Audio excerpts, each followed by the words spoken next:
Hi hello നമസ്കാരം, എല്ലാവർക്കും സ്വാഗതം. മഴയാണല്ലേ, എന്താ മഴ, എല്ലാവർക്കും ബുദ്ധിമുട്ടാണ്.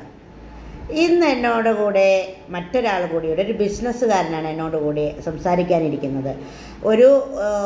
ഒരു സംരംഭം നടത്തി നന്നായി വിജയിപ്പിച്ച, നന്നായി സ്ട്രഗിൾ ചെയ്യുന്ന ഒരു ബിസിനസ്സുകാരൻ. ഞാൻ മൈക്ക് അദ്ദേഹത്തിന് കൈമാറുകയാണ്. സംസാരിക്കൂ സഖാവേ. ഹലോ, എല്ലാവർക്കും എന്നെ അറിയാൻ തോന്നുന്നു. നൗഷാദ് ഖാൻ എന്നാണ് പേര്. നൈമിത്ര ദീജയും ഞാനും കൂടെ ചേർന്നിട്ടാണ് നൈമിത്ര ചെയ്തുകൊണ്ടിരിക്കുന്നത്. ചെയ്തു തുടങ്ങുന്നതും എല്ലാം നമ്മൾ ഒരുമിച്ചാണ്. എല്ലാ കാര്യങ്ങളും നൈമിത്രയുടെ A to Z ചെയ്യുന്നത് ഞങ്ങൾ രണ്ടുപേരുമാണ്. പിന്നെ കൂട്ടിന് അമ്മയുണ്ട്, ചേച്ചിയുണ്ട്, മാമിയുണ്ട്. അപ്പം അങ്ങനെയാണ്. അതാണ് ഞാൻ. ഓക്കെ, നമുക്ക് ഇന്ന് പറയാനുള്ള കാര്യം എന്ന് പറയുമ്പോഴത്തേക്ക്, ഇപ്പോൾ അനിൽ ബാലേന്ദ്രൻ എന്ന് പറഞ്ഞൊരു ബിസിനസ് മോട്ടിവേറ്ററാണ് ഇപ്പം ഒരു 3-4 ദിവസങ്ങളായി ഫേസ്ബുക്കിലും യൂട്യൂബിലും ഒക്കെ നിറഞ്ഞു നിൽക്കുന്നത് അയാളാണ്.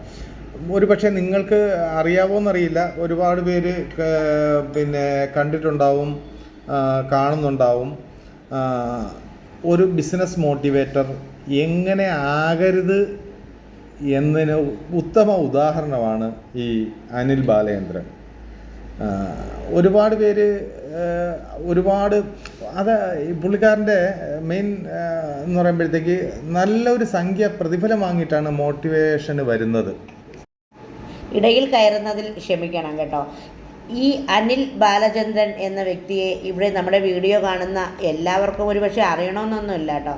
സോഷ്യൽ മീഡിയ എടുത്താൽ നന്നായിട്ട് മനസ്സിലാക്കാൻ പറ്റുന്ന ഒരു ആളാണ് അനിൽ ബാലചന്ദ്രൻ. നമുക്കത് കണ്ടുകൊണ്ടിരിക്കുമ്പോൾ തീർച്ചയായിട്ടും നമ്മൾ മോട്ടിവേറ്റ് ആവുകയല്ല ചെയ്യുന്നത്. ആളിൻ്റെ പ്രഹസനങ്ങൾ തന്നെയാണ് എനിക്ക് തോന്നിയിട്ടുള്ളത് കേട്ടോ. ആദ്യമൊക്കെ ഞാൻ അഡിക്റ്റ് ആയിരുന്നു. അന്നും എന്നെ കാക്കു വഴക്ക് പറയുമായിരുന്നു. ഇങ്ങനെയൊന്നുമല്ല മോട്ടിവേഷൻ എന്ന്. ഞാനെപ്പോഴും പറയുന്നത്, എന്നെപ്പോലൊരാൾ സ്ട്രഗിൾ ചെയ്യുമ്പോൾ, എന്നോടൊപ്പം നിൽക്കുന്നവർ എന്നോടൊപ്പം നിന്ന് നമ്മൾ സ്ട്രഗിൾ ചെയ്യുമ്പോൾ അതാണ് ഒരു മോട്ടിവേഷൻ എന്നാണ് ഞാൻ കരുതുന്നത്. അപ്പോൾ മോട്ടിവേഷനെ കുറിച്ച് കാക്കച്ചിയുടെ അല്ലെങ്കിൽ നൗഷാദ് ഖാൻ്റെ അനുഭവങ്ങൾ അല്ലെങ്കിൽ അഭിപ്രായമാണ് ഞാൻ ചോദിക്കുന്നത്. ഈ മോട്ടിവേഷൻ എന്ന് പറയുന്നത് യഥാർത്ഥത്തിൽ ഒരു പണം വാങ്ങി പ്രതിഫലം വാങ്ങി ചെയ്യുന്നതല്ല മോട്ടിവേഷൻ. മോട്ടിവേഷൻ നമുക്ക് കിട്ടേണ്ടുന്നത് നമ്മുടെ വീട്ടിൽ നിന്നോ, നമ്മുടെ ഏറ്റവും അടുത്ത നല്ല സുഹൃത്തുക്കളിൽ നിന്നോ ഒക്കെയാണ് മോട്ടിവേഷൻ നമുക്ക് വേണ്ടുന്നത്. ദിവസവും നമ്മുടെ ബിസിനസ് ടൈം കഴിഞ്ഞിട്ട് നമ്മൾ വീട്ടിലെത്തുമ്പോൾ നമ്മുടെ വീട്ടുകാർ തരുന്ന ഒരു എനർജി, അതാണ് യഥാർത്ഥത്തിൽ നമുക്ക് കിട്ടേണ്ടുന്ന ഒരു മോട്ടിവേഷൻ. സപ്പോർട്ട് വീട്ടിൽ നിന്ന് കിട്ടുന്ന, സുഹൃത്തുക്കളിൽ നിന്ന് കിട്ടുന്ന, സമൂഹത്തിൽ നിന്ന് കിട്ടുന്ന സപ്പോർട്ട്, അതാണ് യഥാർത്ഥത്തിൽ ഒരു മോട്ടിവേഷൻ. പിന്നെ ബിസിനസ്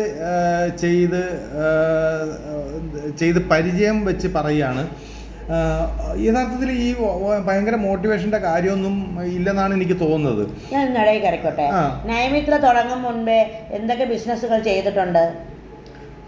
ഒരുപാട് ബിസിനസ് ചെയ്തിട്ടുണ്ട്. അതായത് തുടക്കം ഒരു തേങ്ങ കൊണ്ടുവന്ന് കൊപ്ര ആക്കി അതിനെ വെളിച്ചെണ്ണയാക്കി കടകളിൽ വിൽപ്പനയിലാണ് തുടങ്ങുന്നത്. 15-ാം വയസ്സിൽ, 15 വയസ്സിൽ അന്നേ ഒരു സംരംഭകനായിരുന്നു. അത് ഭയങ്കര സക്സസ് ആയി വന്ന സമയത്താണ് ഞാൻ ഗൾഫിലേക്ക് പോകുന്നത്. ഗൾഫിൽ പോകുന്നത് എന്താണ്, 2 വർഷം കഴിഞ്ഞ് തിരിച്ചു വരുമ്പോഴത്തേക്ക് വീണ്ടും ഇത് തന്നെ തുടരാം എന്നുള്ള രൂപത്തിലാണ് പോകുന്നത്. അവിടെ പോയിട്ട് പിന്നെ നമ്മളെ ഗ്രോസറി ഷോപ്പുകളും പിന്നെ പെട്രോൾ പമ്പും അങ്ങനെയുള്ള കുറേ തരം ബിസിനസ്സുകൾ ചെയ്ത് എല്ലാം സക്സസ് ആയി തന്നെ. ഒന്നിനും ഒരു ഫെയിലായ ബിസിനസ് ഒന്നും അല്ല ഞാൻ ചെയ്തത്, എല്ലാം സക്സസ് ആയി തന്നെ ചെയ്തത്. ഒരു പ്രശ്നങ്ങളും ഇല്ലാതെ തന്നെ ഒരു കൂടുതൽ വർഷം നിന്നപ്പോൾ നിർത്തി പോരണം തോന്നി വന്നതാണ്. അതിനിടയ്ക്ക് തന്നെ നമ്മൾ ദീജയുമായിട്ട് സംസാരിക്കുകയും പരിചയപ്പെടുകയൊക്കെ ചെയ്തു. ഒരു നൈമിത്ര എന്നുള്ള ബ്രാൻഡിനെ കുറിച്ച് ആലോചിക്കുകയും ചെയ്തു. അങ്ങനെ ഒന്ന് ഡെവലപ്പ് ചെയ്യാനും വേണ്ടിയിട്ടാണ് യഥാർത്ഥത്തിൽ ഗൾഫ് വൈൻഡപ്പ് ചെയ്ത് തിരിച്ചു വരേണ്ടി വന്നത്.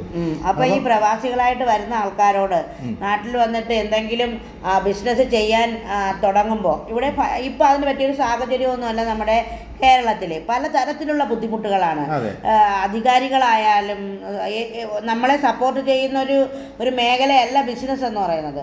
അപ്പോൾ ഈ അനിൽ ബാലചന്ദ്രന്മാരെ പോലെയുള്ള മോട്ടിവേറ്റർമാരും ട്രെയിനർമാരും ഇങ്ങനെ കിടന്ന് കാറി കൂന്നിടത്ത് പോയി ഇരിക്കേണ്ട ആവശ്യമില്ലെന്നാണ് കാക്കച്ചി പറയുന്നത്. തീർച്ചയായും അവർ ഈ അനിൽ ബാലചന്ദ്രൻ പോലുള്ള ആൾക്കാർ ചെയ്യുന്നത് അവരുടെ ബിസിനസ്സാണ് ചെയ്യുന്നത്. അവര് നമ്മളെ നിന്ന് പണം വാങ്ങി അവരുടെ ബിസിനസ്സാണ് അവർ ഡെവലപ്പ് ചെയ്തുകൊണ്ടിരിക്കുന്നത്. അല്ലാതെ നമ്മളെ സഹായിക്കുകയല്ല അവർ ചെയ്യുന്നത്. അവരുടെ ബിസിനസ്സാണ് നമ്മളെ പിടിച്ചിരുത്തി നമ്മളെ നിന്ന് പണം വാങ്ങി ജീവിക്കുകയാണ് അവർ ചെയ്യുന്നത്. അതിലിപ്പോ ഇരുന്നിട്ട് വേറെ പ്രത്യേകിച്ച് എന്തെങ്കിലും കാര്യമുണ്ടെന്ന് എനിക്ക് തോന്നുന്നില്ല. അനുഭവങ്ങളാണ് നമ്മളെ ജീവിപ്പിക്കുന്നത്, മുന്നോട്ട് പോകുന്നത്. നമ്മളിങ്ങനെ സ്ട്രഗിൾ ചെയ്തുകൊണ്ടിരിക്കും. ഈ ബിസിനസ്സുകാരൻ എന്ന് പറഞ്ഞാൽ എപ്പോഴും ശ്വാസം മുട്ടിപ്പിടയുന്ന ഒരു മീൻ പോലെ, കരലിട്ട മീൻ പോലെയാണെന്നാണ് എനിക്ക് തോന്നിയിട്ടുള്ളത്. അത് എന്തെന്ന് വെച്ചാൽ നമ്മൾ വളരെ സക്സസ് ആവുന്ന ആൾക്കാരെ, നമ്മൾ സക്സസ് ആവാനുള്ള ശ്രമങ്ങളിലാണ്. നമ്മൾ മനുഷ്യരുടെ നമ്മൾ ഫുഡ് വിഭവങ്ങളാണ് ഇപ്പോൾ കൊടുക്കുന്നത്. അപ്പോൾ നമ്മൾ എത്രയും നന്നായിട്ട് അവരുടെ മുന്നിൽ എത്തിക്കാം. അത് ഏത് ബിസിനസ് ആയാലും അങ്ങനെ തന്നെയാണല്ലേ. അപ്പോൾ നമ്മൾ അങ്ങനെ ചെയ്തുകൊണ്ടാണ് നമ്മളുടെ ഇപ്പോഴത്തെ നമ്മൾ നിങ്ങളോട് വെക്കുന്ന ഞങ്ങളുടെ അനുഭവമാണ് നിങ്ങളോട് ഇപ്പോൾ പറയുന്നത്. കാക്കച്ചി ആയാലും എന്നെക്കാട്ടിലും ഒരുപാട് പരിചയമുള്ള ആളെന്ന നിലയിൽ, പ്രായം കൂടിയ ആളെന്ന നിലയിൽ ഞാൻ അത് തന്നെയാണ് പറയാനുള്ളത്. അതായത് നമ്മുടെ കസ്റ്റമർ ഹാപ്പി ആവുക എന്നതിൽ കവിഞ്ഞ് ഒന്നും ഒരു ബിസിനസ് വിജയിക്കാനില്ല. ഇയാൾ പറയുന്നത് കസ്റ്റമർ പട്ടിയാണ്, നമ്മളെ പിറകെ വരുന്ന രീതിയിലൊക്കെയാണ് സംസാരിക്കുന്നത്. അത് തെറ്റാണ്. അത് അങ്ങനെ ഒരു സംഭവമേ ഇല്ല. കസ്റ്റമർ ഈസ് രാജാവ്. കസ്റ്റമർ രാജാവാണ്. അപ്പൊ അവരെ എപ്പോഴും നമ്മളെ സന്തോഷിപ്പിച്ചു നിർത്തുക. അവർക്ക് വേണ്ട സർവീസ് അല്ലെങ്കിൽ പ്രൊഡക്റ്റ് നമ്മൾ കൊടുക്കുക.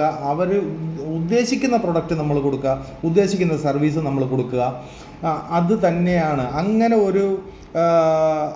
ഒരു കസ്റ്റമർ വന്നു കഴിഞ്ഞാൽ ഒരു കാരണവശാലും നമ്മളെ ആ കസ്റ്റമർ പോവില്ല.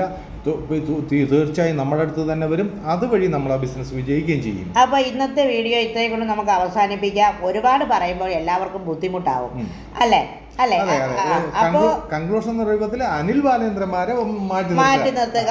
മോട്ടിവേഷൻ ഇരിക്കും മുന്നേ നമ്മൾ ആദ്യം ചിന്തിക്കേണ്ടത് നമ്മൾ എവിടെയാണ് നിൽക്കുന്നത്, എന്താണ് ചെയ്യുന്നതെന്നാണ്. നമുക്ക് നമ്മളോട് തന്നെ ഒരു സ്നേഹം ഉണ്ടായിരിക്കുക. അപ്പോൾ നിങ്ങളെല്ലാവരോടും ഒരുപാട് സ്നേഹത്തോടെ, ഒത്തിരി ഇഷ്ടത്തോടെ, നൈമിത്രയിൽ നിന്ന് ദീജയും നൗഷാദും. ബൈ.